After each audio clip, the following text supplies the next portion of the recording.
It is a beautiful day here in Tucson. Hannah and I, we're gonna head down to Lowe's, pick up our paint and all that kind of stuff. And we're gonna work on prepping the tiny house for paint. How exciting is that? Super exciting. You know that like aloe vera juice that I bought? No. Okay, well I bought some aloe vera juice.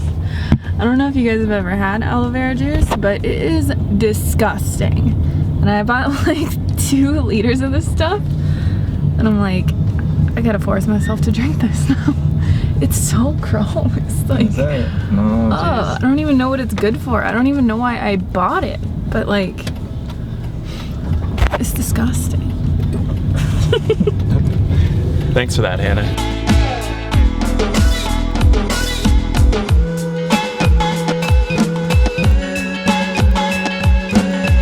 You ready to do some trim? You got all your trim here?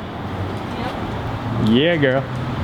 And we got some paint right over here, big 5-gallon bucket. And now to fit everything into here. It's so nice in the Jeep here that an 8-foot length of wood or pipe or whatever will actually just fit. Oh yeah. So the drywall is done. Looking so good. So the drywall was completed yesterday and the guys did a real nice finishing job here. One really nice thing that they did was they drywalled the inside of the window casing here, so we don't have to buy any casing for the inside part of the window or any trim to go around it. So we get this real nice simple finish around the windows, which is really cool. One other little thing that we had them do was just like kind of like a light texture on the walls. So this will all be painted white, so the entire inside of the house will be white. So all these dark spots where you can see the drywall poking through, that's gonna be covered white, of course. Originally when we were thinking about doing drywall, we're gonna do kind of like we're gonna put the drywall up and we're gonna use like a different color, maybe like kind of like a gray or something, and using some plaster and just plaster all over the walls. So instead of doing that, we just got a light texture on the wall, and then we can just do the white paint right over top of it, and it's gonna look real nice and clean inside of here, so it's gonna look pretty cool. So inside the bathroom, it's looking all good. In the shower, where I'm gonna be tiling, obviously they don't have to do anything on these walls here. I do wish that they actually did a corner bead on either side, because I'm gonna be rolling on some Red Guard all over the walls to make this like completely watertight before I put the tile on. So what I'll probably have to do is just fill this corner up with a whole bunch of caulk, then it should be good to go. So all in all, the drywall company did like a really good job. They're very professional about everything. The guys were really nice. So it was De La Rosa Drywall in Tucson here. So Hannah and I were really happy with the results. I think it was money well spent getting a company to do the drywall for us, just because it is something that anybody can do it. Drywall isn't like difficult, but in order to do it well and to get a really good result, then it's something that someone who has a lot of experience is gonna be able to do a pretty damn good job. So today we're gonna get everything prepped and ready for paint. So we got our big 5-gallon paint bucket outside here. So we're gonna rent a paint sprayer tomorrow just to get this done really quickly. We'll paint all the trim with the paint sprayer as well. We'll just get like a really nice finish with the paint sprayer, and I've already watched a couple of YouTube videos on how to use them. And they're not like too complicated, but there's a few little specific things that you need to know in order to get it actually working properly and primed. And then also with the actual spraying technique as well, there's a few little things that you have to keep in mind when you're spraying the walls. So what we're gonna be doing today is stuffing the outlet boxes with some paper, just some crumpled up paper, so that when we spray over it, we're not going to spray inside the box. And then we're just gonna poly off the windows here so that we can just spray right over here and then not obviously get any paint on the windows.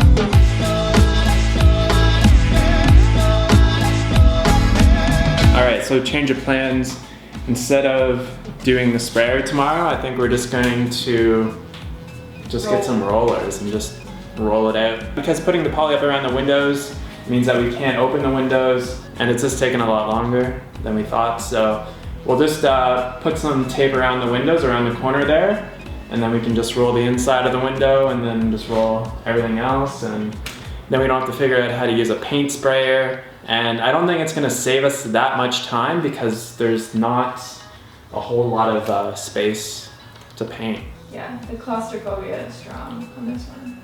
I feel like I can't breathe and there's poly on one window. Like, I feel like I'm fucking suffocating right now. Oh my goodness. That's what we're gonna do, and if we get a little bit of paint on the windows, they're all white. They're all white, and then you can just scratch it off anyways afterwards. So. All right, got it all taped off around the windows there. All right, so everything's looking good to do paint tomorrow.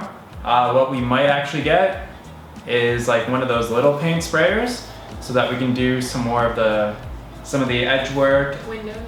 And also use it on the trim as well. And since we're gonna be doing some other kind of like custom cabinetry kind of stuff, it would be good to be able to paint stuff white and have it like look really good as well. So we might do that, but we'll still just roll all the main parts because that's gonna be a lot easier than trying to get the paint sprayer going. And I don't think we're gonna save a whole lot of time.